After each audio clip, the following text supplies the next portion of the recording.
This is hilarious. Do you know that America has many immigrants? Let me cook. America has many immigrants. Latinos, blacks, and white immigrants. But well, little did I know that white immigrants are different. You know what I mean? Is this racism and sexism, or these people just enjoy doing felony? Like, what's the point? Okay, every time I listen to these people, it's like, have you ever had someone tell a story and they're lying, but you just keep quiet and let them finish the story so you know where they're going at and where it's gonna end at? This is exactly it. Okay, so today we're going to talk about the white Boers, white refugees coming to the USA because ew. I mean, am I right? Ew. Like, oh my God. Wait, you don't know what I'm saying ill to? Ill at how you guys are reacting. Not ill to the Trump administration for doing the right thing. Not ill to the people that are supporting white Boers. Ill to the people who are in full support of laws, of acts being passed in order to discriminate. Ill for the people that are supporting violence and calling for violence against these refugees in the USA now. Not only that, but also supporting the South African government for helping cover up all this violence that is occurring towards white Boers. That's what I'm ill and disgusted at. I'm disgusted at how so many melanated people, they claim that they're about social justice, right, against racism, only to turn around and have this superior-inferior complex that makes them want to discriminate against white people. That's why I'm saying ill too. I mean, there have been unalivings where people have taken the blood and have written "kill the Boers." Grapings have been occurring, tons of torture, different methods, okay? This is not a little few here and there. No. This has been an ongoing situation now. It's talking about kill the Boers. Let's talk about Malema and how he's campaigning. Now, his campaign party, the EFF, the Economic Freedom Fighters, is the fourth largest political party in parliament. There's been videos showing where they're talking about kill the Boers. When I'm fit. Back in 2010, it was deemed as hate speech under the South African Equality Court. But in 2022, it was ruled under the Johannesburg High Court that is not. In Parliament, when they have been addressing the Boer situation, they have said, bury them alive. They have even called for cutting the throats of whiteness. Malema has said that. When you want to hit them hard, go after a white man. They are starting with this whiteness. We are cutting the throat of whiteness. He has also said, we're not calling for the unalivings of white people. I mean, just yet. Back in 2018, Australia took them in as refugees. Back in 2023, Russia also took them in as refugees. This is not the first time white Boers have been escaping as refugees or have just been escaping South Africa due to the violence. Nor is this the first time that white Boers have been discriminated against specifically. And this is where we get to the nuance of history, right? Because when we like to go under this social justice ideology that has a lot to do with Marxist communist views of oppressor and oppression mindset, we don't look at the nuance of history, because the nuance of South Africa is the slavery and colonization works a little bit different from North America. In North America, even poor white people were protected under the system to benefit.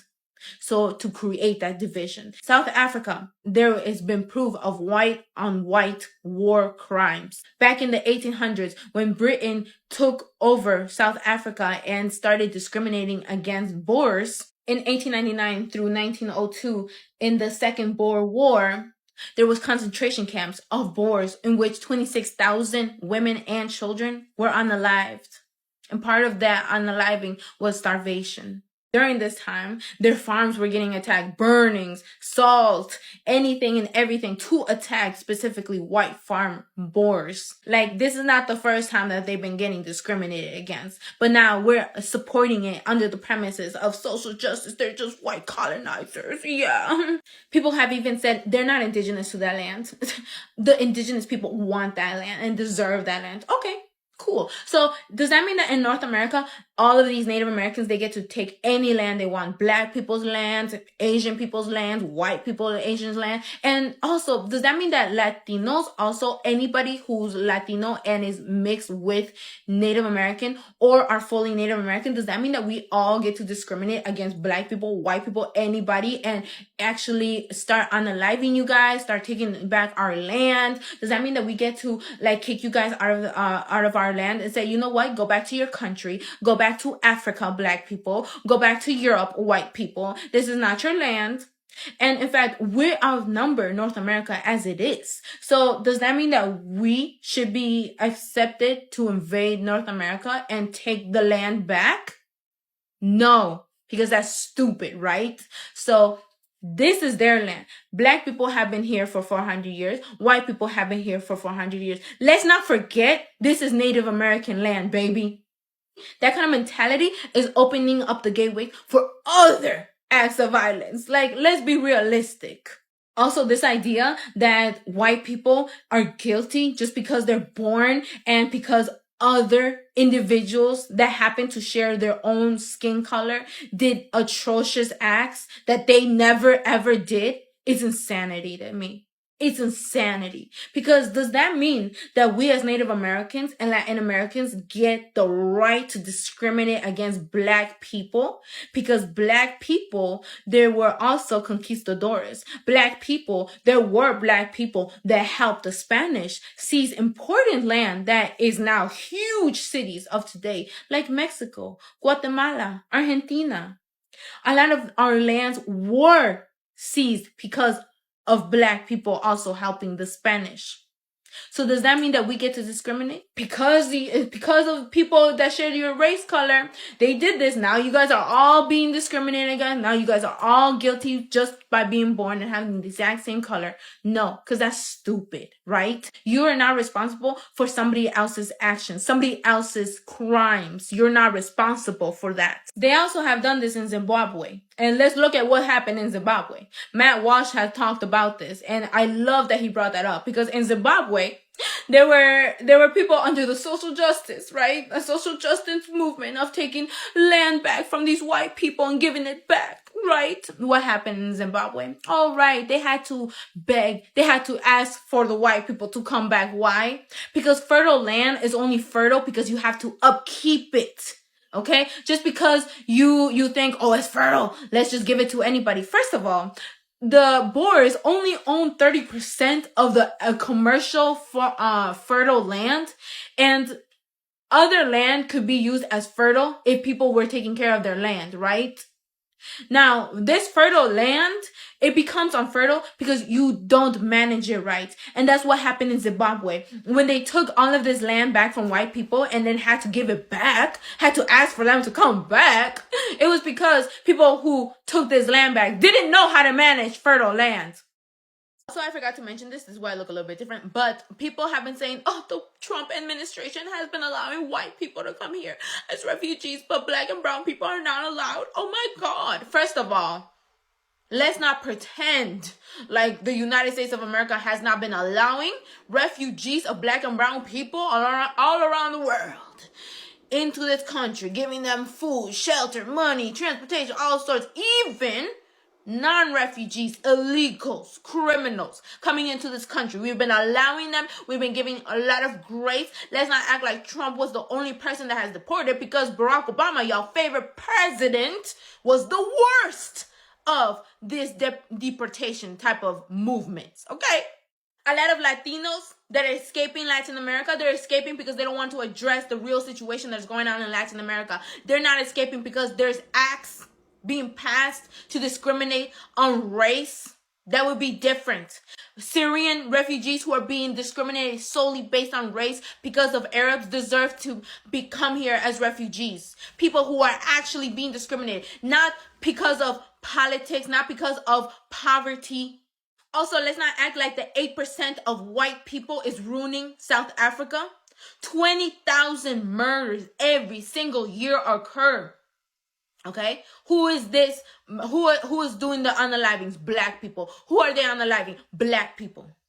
Black people are failing their own black people, and the black government is also failing their own black people, not white people. Okay, not apartheid history. Okay, if you truly care, for all of you guys so up in arms about South Africa all of a sudden, for all of you guys, if you guys truly care about black lives in South Africa, address the black on black crime in South Africa. The 20,000 unalivings every single year.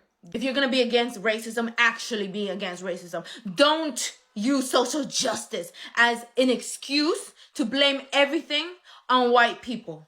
Because black people, brown people in general, also have to take accountability. And just like that, folks, the liberal left is pissed. They are not happy.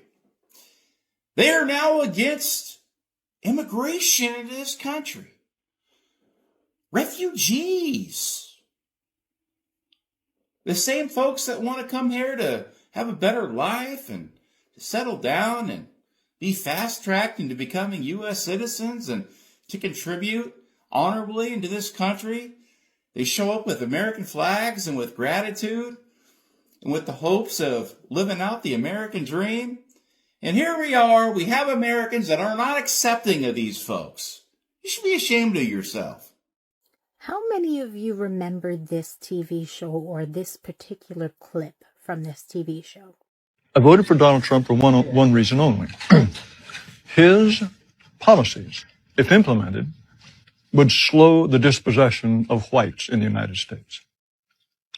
If he were to deport all illegal immigrants, if he were to think very hard about letting in any Muslims, all of this would slow the rate at which whites are becoming a minority. I can tell you that for me, this clip lives rent-free in my head. I have never forgotten it, and I don't think I ever will forget it. And it especially comes to the forefront right now, watching what is going on with the Trump administration and with Project 2025, and watching all these steps as these things that we saw in Project 2025 come to fruition. Because every single step that we are seeing is strategic, and the purpose of it, the main goal of it, is to slow the dispossession of white America. That has been the goal. That's why you're hearing so much talk about birth rates. That's why they're importing white South Africans and fast-tracking them to citizenship, because they want these white South Africans to be able to vote. They want white people to be able to more easily have babies. Now, the jobs report just came out and shows that Black women were hit the hardest in a 1-month period, with 106,000 jobs lost for Black women, the largest group hit out of all of them, the largest amount of job loss. And put that against all the deportations of brown people, be they Hispanic or Muslim, because these people, it's not just that they're being deported. You will have to also remember that a lot of these people were breadwinners in their families. So now a lot of families that might still be here stateside have lost their breadwinners, have lost income. They too will be struggling. This is all by design.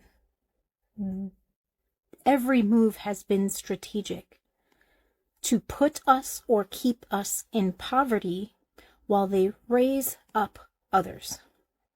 You know what others I'm talking about. I need people to see the writing on the wall, and I know that my followers generally do. It's the other people that I need to get there, because it's scary shit. Now this is very bad. These are burial sites right here. Burial sites. Over 1,000 of white farmers, and those cars are lined up to pay love on a Sunday morning. Each one of those white things you see is a cross, and there's approximately 1,000 of them. They're all white farmers, the family of white farmers. And those cars aren't driving. They're stopped there to pay respects to their family member who was killed. And it's a terrible sight. I've never seen anything like it. Both sides of the road, you have crosses.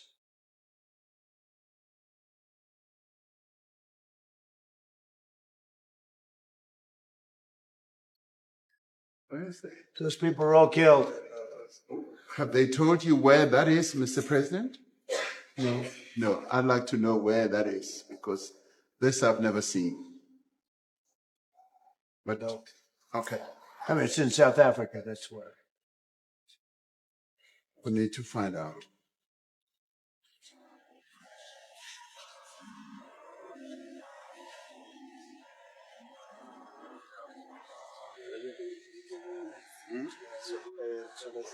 I don't know. Those people. Huh? I don't know. No. Okay. Mr. President, the Pentagon announced that it would be accepting a Qatari jet to be used as Air Force One. Perhaps What are you talking about? We need to. What are you talking about? You know, the Pentagon. you gotta get out of here. What does this have to do with the Qatari jet? They're giving the United States Air Force a jet, okay? And it's a great thing. We're talking about a lot of other things. It's NBC trying to get off the subject of what you just saw. You are a real, you're a terrible reporter. Number one, you don't have one. More South African refugee Jason Bartlett. It's good to see you, Mr. Bartlett. This is the third time you've been on the show. Refugee Jason Bartlett. Okay, so that is one of the South Africans that got there in 2018 and said that he asked for asylum. But let me tell you how he got there. Him and his girlfriend actually got on cruise ships where they were auctioning art. And that was in about 2016. They then just got off in America and decided to stay there. Okay. I also want to highlight that that man lies more than he breathes. So in about 2018, he said he was going to walk to the White House. Okay, and he was raising funds, and he did. I think he raised close to, was it $30,000? But a lot of South Africans actually gave him money for this walk to the White House where he was going to tell Donald Trump about the white genocide in South Africa. And then he just disappeared, went dead quiet, with their money, by the way. And there were questions saying, what happened? Where's he gone? And yeah, since then, he only popped up again as soon as Trump got into office. And honestly, the stuff he says, please fact check.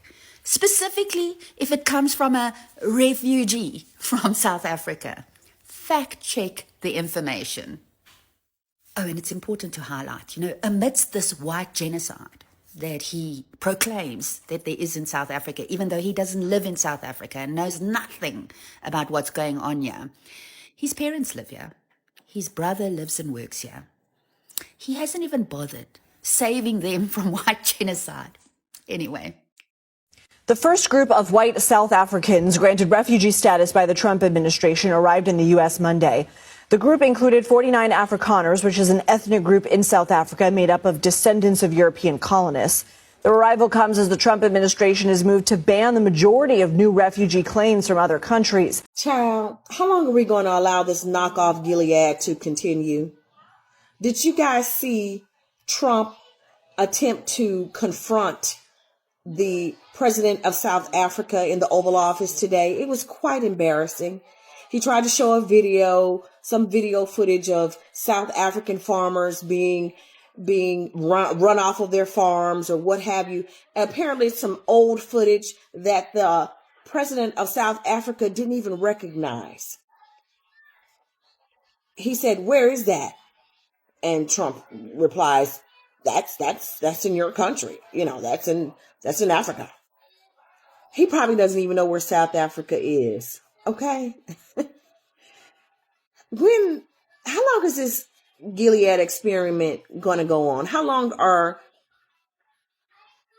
I'm going to say Republicans, because, you know, they're in the majority. How long are you going to allow the American people to be embarrassed daily? Because right now we look like the laughing stock of the world. We are allowing a 34 convicted felon, an ignoramus, an uneducated, unprofessional man to represent America. But I don't know. Is this even America anymore? Because it looks like a Gilead knockoff, a Timu Gilead. I mean, they're not even competent enough to be Gilead. Okay, let's just, and for those who don't know what I'm talking about, I'm just making Handmaid's Tale references here. How long are we going to let this shenanigans go on and continue every day? It's not just an embarrassment of how he behaves when we have company. Okay. When we have other, prime ministers and officials come in to visit America. But it's also an embarrassment that he and the Republicans would go to the extremes of inflicting pain and suffering on their own people by cutting Medicare and Medicaid, by cutting Social Security and disability income. And I know these things to be fact because I know someone whose disability income has already been cut. And they've also received a letter threatening that their Medicaid or Medicare is about to go away as well. And this is someone who's actually disabled. So how long are we going to allow this shenanigans to go on and allow this man and his minions to inflict pain and suffering on America? Because thinking that what you're doing is going to somehow make this country more prosperous is really has to be some kind of mental illness to think that what you're doing by cutting Medicare is going to help someone. What you're going to do is create more homelessness because people are not going to be able to, and unfortunately, probably a lot of unaliving of people whose lives are cut short because they can't get the medical care and attention that they deserve. 9 times out of 10 that they have already worked for. Some people that are on disability have already put in money into the system. They became disabled. Some of them are even veterans. Okay? So what are we doing here? All this unnecessary oppression and suffering being inflicted by some man baby, some big toddler sitting in the Oval Office who's taking direction from an immigrant from South Africa, Elon Musk. I'm sure this whole stunt in the Oval Office today was because of stuff that Musk has put in his ear. I'm sure that's where that came from. You know, this long suffrage of YT South Africans. Give me a break. Can we say apartheid? Okay. So please spare us the nonsense. How long?